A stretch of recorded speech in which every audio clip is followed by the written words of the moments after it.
Uy, si Otto guys. Tay, masus, grabe. Salamat po. Hindi ko talaga inasahan ito na sukat-sukat tay. Karong pagyud ko nakakuan nga kumplito mo. Sabi po ni Tatay Soto guys, magandang gabi po sa inyong lahat. Dapat maligaya tayong lahat. Alam mo ba kung bakit guys, no, nandito po sila ngayon sa park? Kung bakit kumplito? Dahil po ay yung hari po nila ay inuutusan po sila na pumunta dito sa lahat dito. Yung mga kaibigan po natin Duwende, dahil po ay mayroon po silang ipapaabot sa atin dahil po sobra po daw nilang tuwa. Kaibigan, bakit po kayo natutuwa sa pagkapanalo po ni Trump? Guys, magandang gabi po sa inyong lahat. No? Ipinatawag po tayo ngayon.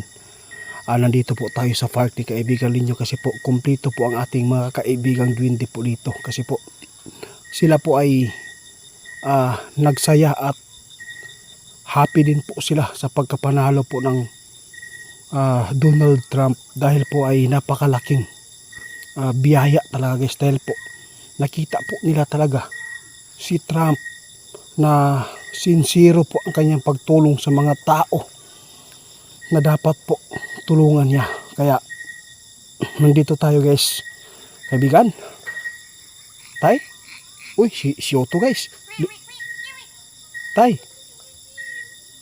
masus, grabe. Salamat po. Hindi ko talaga inasahan ito na sukat-sukat tay. Karong pagyud ko nakakuan nga kumplito mo. Sabi po ni Tatay Soto guys, magandang gabi po sa inyong lahat. Dapat maligaya tayong lahat. Alam mo ba kung bakit guys, no, nandito po sila ngayon sa park? Kung bakit kumplito? Dahil po ay yung hari po nila ay inuutusan po sila na pumunta dito sa lahat dito. Yung mga kaibigan po natin Duwende, dahil po ay mayroon po silang ipapaabot sa atin dahil po sobra po daw nilang tuwa. Kaibigan, bakit po kayo natutuwa sa pagkapanalo po ni Trump?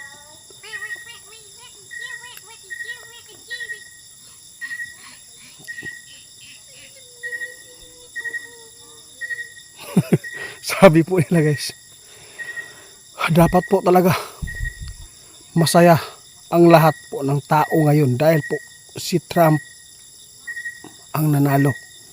Dahil po daw guys, no, nakuhaan daw ang ilahang kabalaka, no.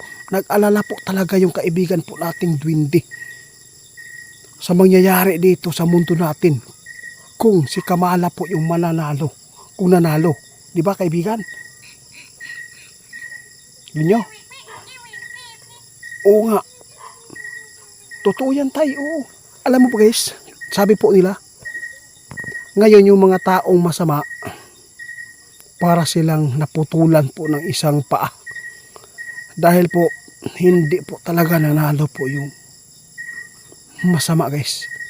Alam mo ba kaibigan, gusto kong malaman kung ano po ba talaga ang nakikita po nyo kay Trump. Bakit po na sobrang saya po ninyo?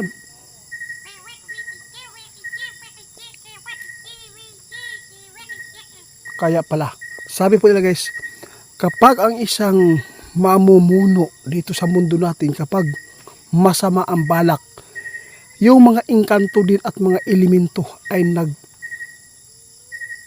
grabe, di ako makapaniwala. Nagsasaya pala sila guys kapag yung masama na mga leader dito sa mundo, yun pala, masaya din pala yung mga engkanto at mga elemento po na mga nagkasi-klaseng elemento dito sa mundo natin guys na gusto maghasik po ng lagim. Bakit po kaibigan? Ano bang meron po doon sa mga tao na tumatakbo po ng pagka-leader po dito sa daigdig namin? Ngayon ko lang naintindihan guys kung bakit masaya sila. Alam mo ba guys, sinabi po nila ng ating kaibigan, kaya pala masaya po yung hari nila na dahil po nanalo si Trump kasi yung masama ay hindi po yan makagalaw po ng maigi. Kung masama po yung nanalo na leader dito sa daigdig, dito sa atin, sasabay po talaga yung mga masamang elemento sa tao kasi po pinapasukan po nila yung mga tao na gumagawa po ng kasamaan. Karon pagid ko nakakuan guys, no, Ngayon lang po ako, ngayon ko lang talaga naintindihan guys, yung katotohanan ngayon. Kung bakit no, na maligaya po yung mga duwende. Dahil po ay nakuha-kuhaan daw. No? Para natanggalan po sila ng tinik dahil po sa kanilang pag-alala po dito sa mundo natin yung mangyayari. Kasi kaibigan, alam mo ba? Totoo po ba kaibigan na si Trump po kapag siya po ay makaupo ay yung World War III hindi na po yung mangyayari, di ba? Oo tay, tama po yun. Sabi po ni tatay guys, totoo yan. Kasi si Trump po, hindi po siya gusto daw na tatawagin na siya yung makapangyarihan. Kasi meron po daw na nakikita ni Trump na mas higit pa sa tao. Kung ano man po yung mga kapangyarihan po natatanggap po nila dito sa mundo. Kung sino man yung mga tao na kumpleto na lahat, pira, kapangyarihan, meron siyang nakikita mas mahigit pa. Kaya doon po siya tumatawag kung bakit po daw siya nanalo. Kaibigan, totoo po ba talaga kaibigan na si President Trump ay yun na talaga yung presidente na nagpaplano po ngayon ng kabutihan sa buong daigdig?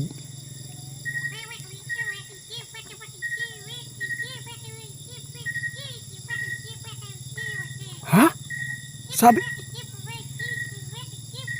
Sabi po ninyo guys, ang problema lang dito, kung matigas-tigasan po yung Iran, no? Grabe. Alam mo pala kung bakit po nangyari, kung bakit na ayaw po ng mga Iran, yung iba na kumakalaban kay Donald Trump, ayaw po daw nila na gusto nila na hindi po manalo talaga si Trump, di ba? Siyuto, bakit po? Alam po nila kaibigan guys, maraming tao na ayaw po na manalo si Trump, lalo po yung mga taga-Iran guys. Kasi po noong nabalita guys, no, na si Trump ay gustong in-sniper, ang kagagawan pala daw doon, sabi po ng ating kaibigan, yung mga tao na nagbabalak po ng kasamaan, yung mga Iranian, no? Kaibigan, maraming salamat po. Hindi ko talaga alam kung hindi mo sinasabi po ngayon, kaibigan Siyuto. Maraming salamat at saka linyo. Meron po akong itatanong kaibigan, tungkol po ito sa dito sa atin Pilipinas, no? Ano bang nakikita po ninyo ngayon na si Trump na po ang nakaupo sa Amerika na presidente? Meron pa bang pagbabago na, kasi po laging inaapakan po yung teritoryo ng Pilipinas, di ba? Sa tingin mo po, si Trump na po yung nakapaglingkod ngayon doon sa Amerika na presidente, mauulit pa kaya yung panghaharas po ng taga-China?